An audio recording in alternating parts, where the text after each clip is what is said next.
Taking the 5-a-day approach means all children can be taught the same curriculum and content. This makes the curriculum accessible to all children, and all children are getting the same opportunities. No child is going to feel different or that they can't achieve if they're doing the same thing as everybody else.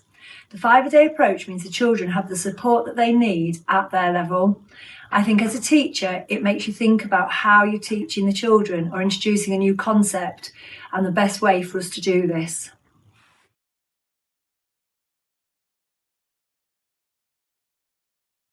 It's really important that all learning is guided and broken down into small chunks or steps. So I always start with recapping prior learning.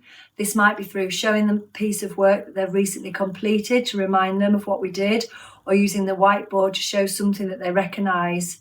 We always talk through the work that they've completed and the steps that we took in order for them to complete that piece of work. Instructions or information need to be given in small chunks so that the children have got time to process the information.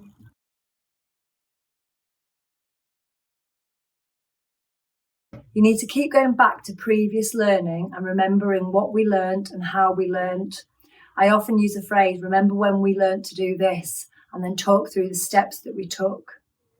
It's really important as well that we think about the amount of information or instruction that we're giving. We need to bear in mind that we don't want to overload them with information that they can't process.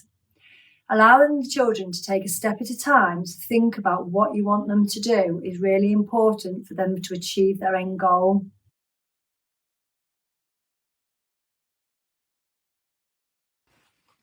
There are many different ways to scaffold learning within the classroom to help all children achieve.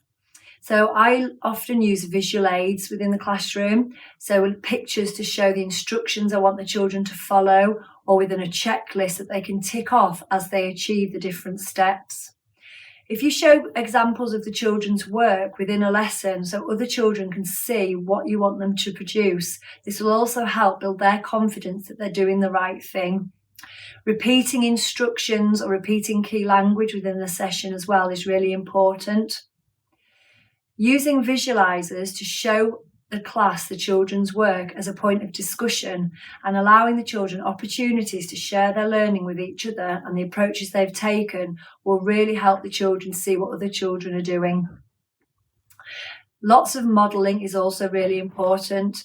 The children are not going to know what you want them to achieve and what you want the work to look like if you don't show them at the start.